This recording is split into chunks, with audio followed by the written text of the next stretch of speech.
This is an Afghan restaurant near Dixie in Eglinton and Mississauga, Ontario. I found them a couple of days ago.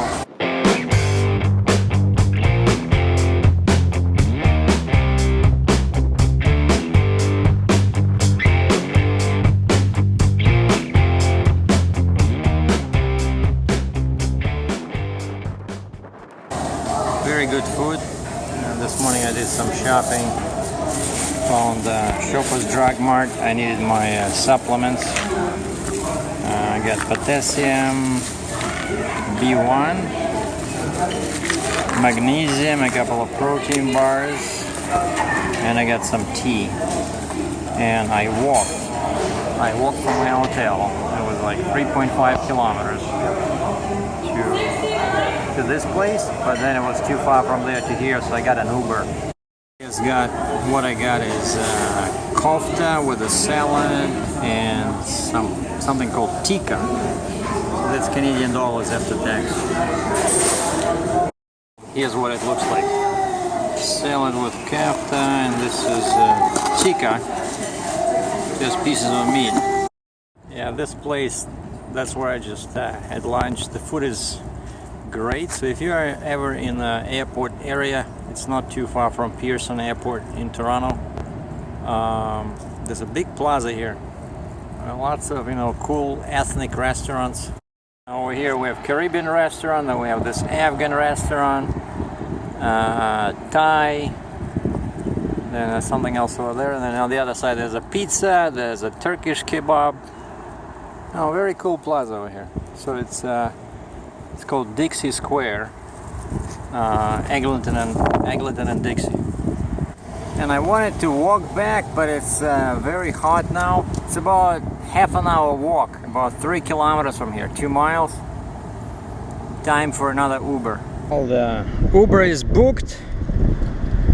I can see the name of the guy, I can see his license plate and the make and model of the vehicle he's driving. I like this stuff, because you don't have to talk to anybody, you just do it online, boom boom boom, and no cash.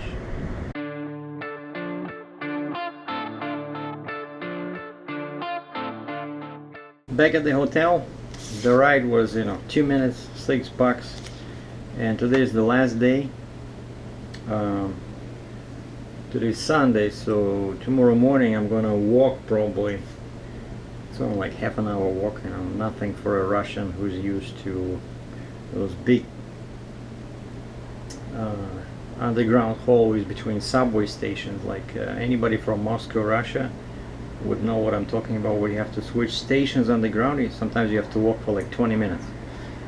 So yeah, I'm gonna probably just walk to this Drive Products near the Husky truck stop to pick up my truck. Hopefully those should be done before lunch tomorrow.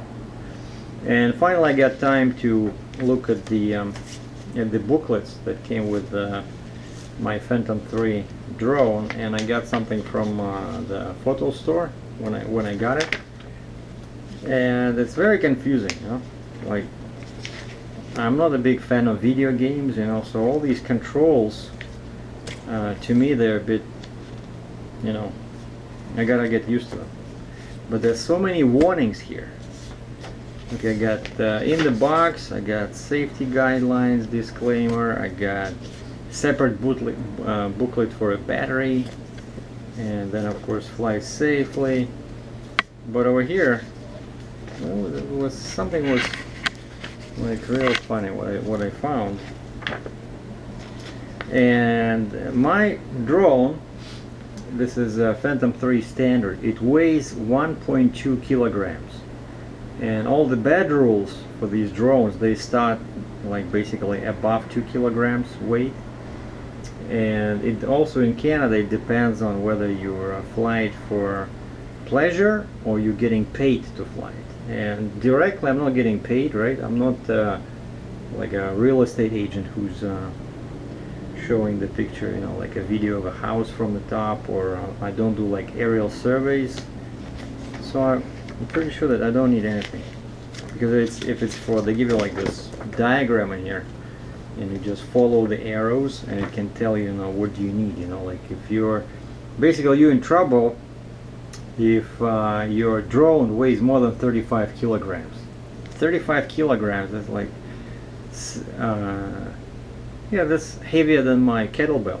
It's 75-80 pounds. So I don't know who's using drones like that. So if you're using drone like that, you need a special flight operations certificate, all this kind of stuff. But basically, yeah, stay away 9 kilometers or 6 miles from the nearest airport. Do not fly over 90 meters, or what is it, 300 feet. And then they say stay like away from people, buildings, vehicles.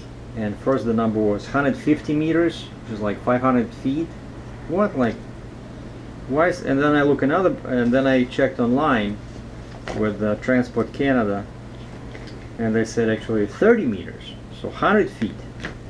So don't come closer than 30 meters or 100 feet towards people, buildings, and vehicles.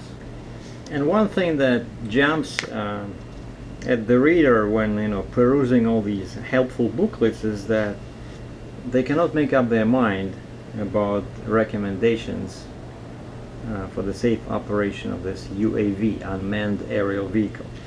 Like, they give me this sheet, like a flyer. It says it has a Canada logo on it. It says, do not fly higher than 90 meters. Then you read something like this, and it says, environmental considerations. Do not fly, avoid flying at altitudes above 120 meters or 400 feet. And then they say, in the same Canadian thing over here, they say, do not fly closer than 150 meters from people, animals, buildings, structures, or vehicles. Whereas the Phantom booklet says, do not keep the aircraft at least 10 meters or 30 feet away from obstacles, people, animals, buildings, public infrastructure, trees, and bodies of water when in flight. And also what's interesting is that you cannot drink and fly, and that's what they actually say, don't drink and fly. So the Canadian rules actually specify how many hours you have to wait, like after you have a drink, you have to wait not less than 8 hours. And all these American booklets basically, they say, yeah, don't basically operate this thing when you're under the influence of drugs or, you know, any kind of alcohol. But so yeah, it seems like a very complicated thing, you know, you got to learn lots of stuff about this. And I also discovered that while I did charge the battery, like the main battery on the drone itself, I was not aware that you also have to charge the battery on the remote control.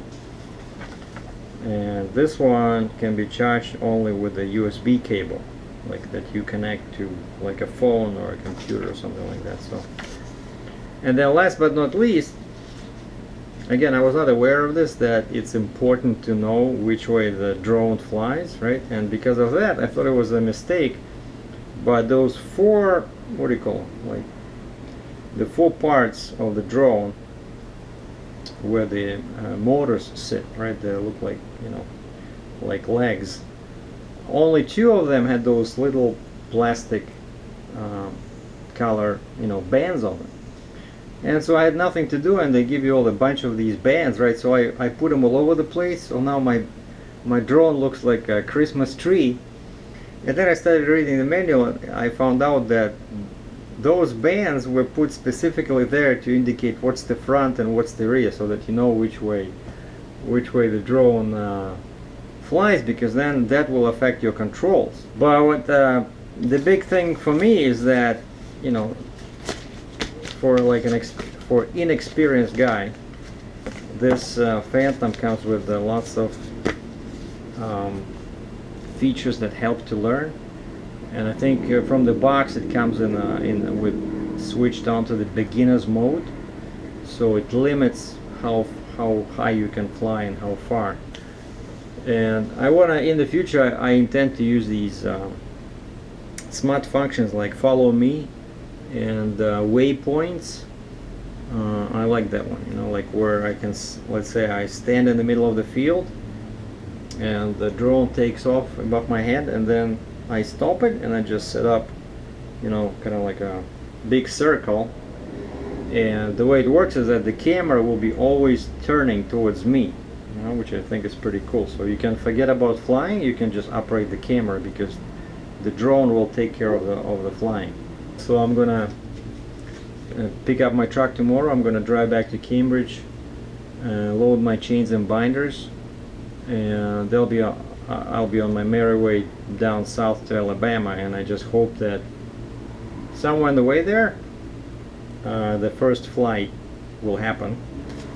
And Alabama is 860 miles away from my home base, so I'll probably be there Wednesday, August 10th,